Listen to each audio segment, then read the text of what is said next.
We are inviting members of the cabinet to join us in studio to introduce themselves and discuss their priorities as heads of the agencies they've been appointed by Governor Eddie Calvo to lead. Tonight's cabinet meeting is with the governor's appointees. For Chief of Police Captain Fred Berdallo, the governor's appointee to lead Guam Customs, Ralph Scambalori, was initially scheduled to be with us this evening, but he's out sick. Acting Director of the Department of Corrections, Josen Augustine, and the Acting Director of the Department of Youth Affairs, Adonis Manjola. Also with us tonight, Fire Chief John Salas. For our viewers at home who would like to ask them a question, give us a call at 632-TALK. That is 632-8255. Again, thank you all for being with us this evening. Thank you. Thanks for having me. Well, first, let's just start off with the experience that you bring to the table to lead your respective agencies, starting with you, Adonis. Well, I'd like to think, as a father of 5, including the Dalmatians, 3 boys, ages 21, 14, and 12. I am coming from a large family. Being one of the 3rd oldest, those are my first and foremost credentials. I've come from a home that had its issues growing up, and I know the strain that it can put that children can go through in their families. And so with that, I've also bring to the table my years of experience as a chaplain's assistant in the U.S. Army National Guard, and of course prior active duty as a veteran of Desert Storm, Desert Shield. Knowing the plight of many a person who has experienced difficulties of adjusting to life, and as well as knowing that children are the most affected by it. I also have a background in healthcare, working almost 11 years in not just public health but at GMH, and so I see the other side of the social services end of things. And so our most vulnerable, being children, are close and near and dear to my heart. Mr. St. Augustine. Thanks for the opportunity to have me here this evening. That's a great question. Well, what I bring to the table here is wealth of experience in managing of personnel and also units. I also bring to the table problem-solving skills. I spent 30 years in the military, United States Marine Corps to be exact. So the challenge ahead is somewhat an opportunity for me to now make a difference.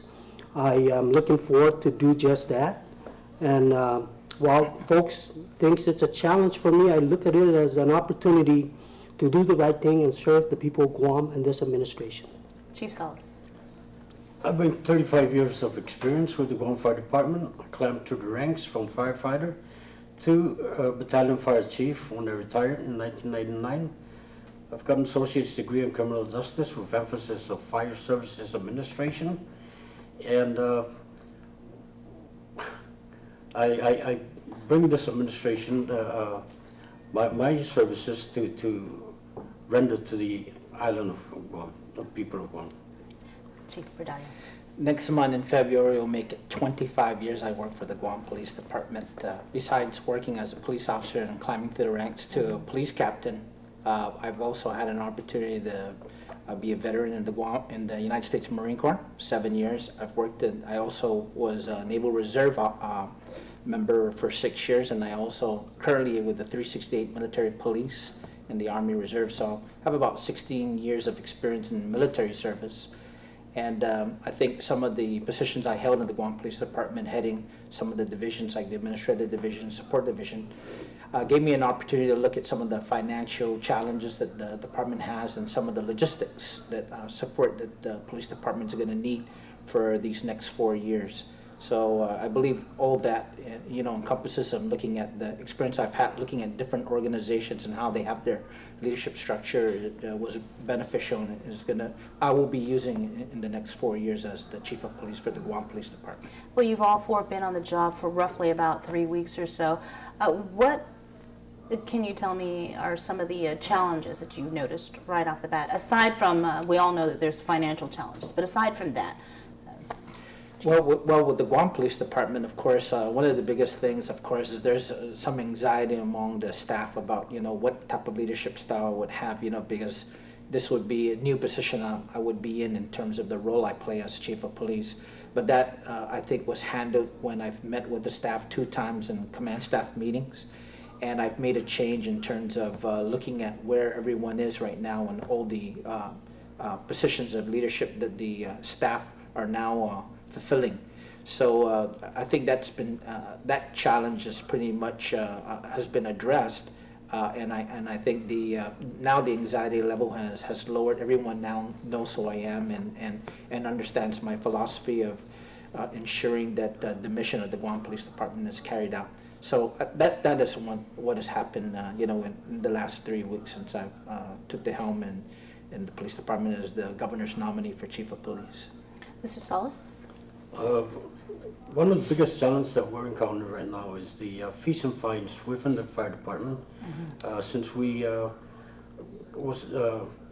one of our most important vital role with the fire department is rendering services to the community down in Guam. The fees and fines that we're trying to get in place is to actually get some kind of funding support for, especially for the necessity of our fleet services for maintenance and repairs, and that's another challenge that we have or we are facing. And the other one is the training of personnel. Due to the lack of personnel within the department, we are very limited as to how many people we can be sending.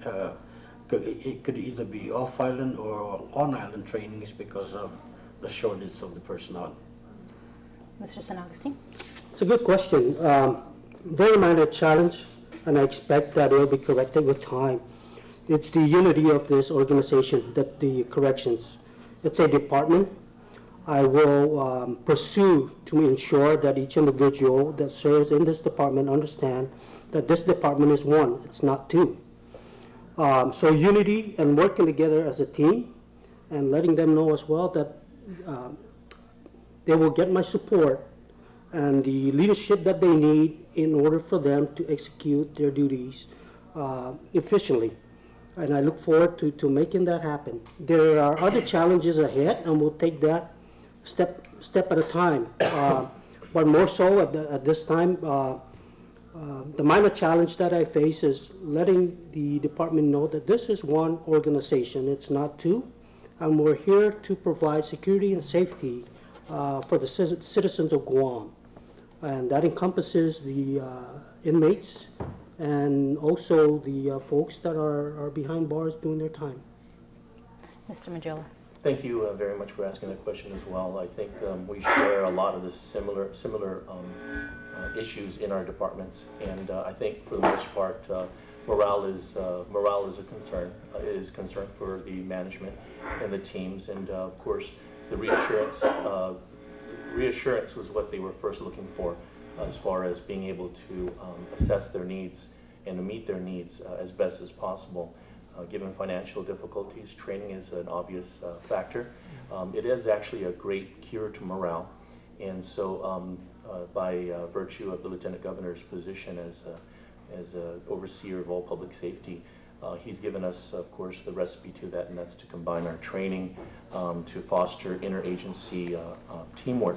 And in fact, just recently, I believe Customs was represented at some training that we were providing with our training officer at DYA and both CPR and first aid. So that was a proven factor that it will bring up morale. Our members are looking for reassurances that they will also have some support along the way, and so also mustering the volunteer force of the island through Serve Guam and open invitations to the community to come and assist us with our clients and kids at DYA. In fact, tomorrow the press release was released the other day about the Navy. Some of our heroes that are serving on island are going to be spending time with our youth in some good hard work, and then of course some play to foster goodwill and of course mentoring. Well, we're going to continue our interview after this. Stay tuned.